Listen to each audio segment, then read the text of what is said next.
Lunging mekar lan semi Puspita ing Taman Sari.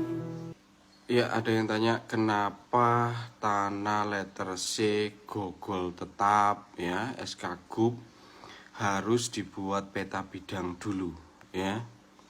Yuk kita simak teman-teman ilustrasi video di atas ya. Lihat, batas tanah kita sampai ke sana. Tidak, itu salah. Batasnya di pohon itu. Tuh, jangan ukur, ini sudah kuras. Kita butuh bukti. Dengar, ini letter C, tapi tanpa peta bidang. Tidak bisa batasnya batas sawah. Kamu bohong. Mau ambil tanah kami. Di mana batas yang pasti? Kami butuh kejelasan. Saya surveyor. Mari kita ukur dengan alat resmi. Apa itu peta bidang? Ini peta bidang dasar kepastian hukum. Letter C bukan bukti hak milik. Peta bidang adalah langkah awal untuk sertifikat. Terima kasih Pak, sekarang tanah saya aman. Benar Pak, prosesnya sudah jelas. Betul. Ukur dulu, petakan dulu. Ya, karena dokumen tersebut bukan bukti hak ya, melainkan data administrasi atau dianggap sebagai data administrasi desa. Negara itu belum tahu secara pasti letak, luas, dan batas tanah tersebut. Nah, disinilah fungsi peta bidang jadi kunci, teman-teman. Satu, ya, untuk memastikan letak dan batas tanah secara pasti, ya. Tanpa peta bidang, batas tanah hanya berdasarkan cerita gitu ya. Lisan mungkin menyampaikan, oh batasnya ada di sana, di bawah pohon gitu ya. Nah, hal seperti itu sangat rawan tumpang tindih teman-teman ya.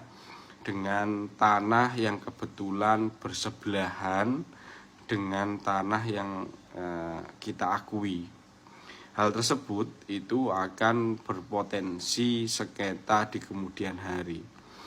Peta bidang dibuat melalui pengukuran resmi oleh BBN sehingga koordinat tanah jelas ya, luasnya, pasti batasnya, sah secara hukum gitu ya.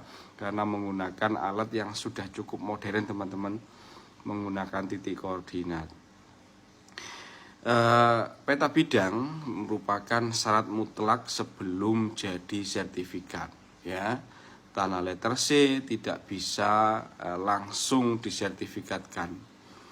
Urutannya secara umum biasanya itu adalah letter C, kemudian ada pengukuran, peta bidang ya. Baru kemudian dilakukan pendaftaran hak sampai di titik akhir terbitnya sertifikat dari kantor pertanahan. Tanpa peta bidang, BBN itu tidak bisa memproses penerbitan sertifikat ya. Tentu peta bidang adalah langkah yang harus dilalui ya. Peta bidang juga mencegah terjadinya konflik ya dan gugatan hukum.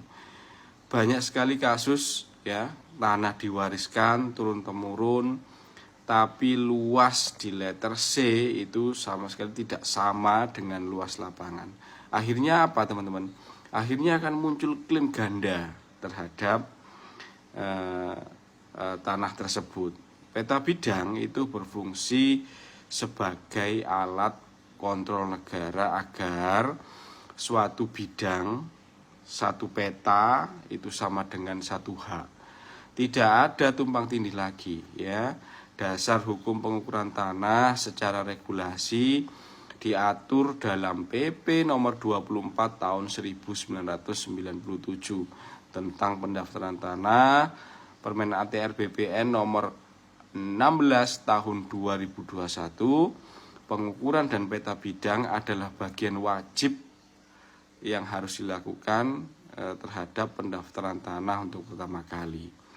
Dalam praktek kenotariatan, notaris itu tidak boleh ya teman-teman membuatkan akta peralihan hak atas tanah letter C ya sebelum tanah status haknya itu jelas dan terdaftar.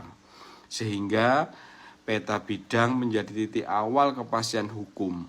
Tanpa peta bidang, akta apapun atas tanah terhadap letter C itu ya secara hukum itu beresiko teman-teman, akan cacat hukum di kemudian hari ya. Oke ya, saya kira itu adalah kesimpulannya. Bapak Ibu bisa hati-hati ya sebelum melakukan peralihan, pewarisan. Pastikan dulu bahwa objek yang akan dialihkan itu sudah dilakukan peta bidang. Oke, cukup Bapak Ibu, sampai jumpa pada diskusi kita selanjutnya. Dadah.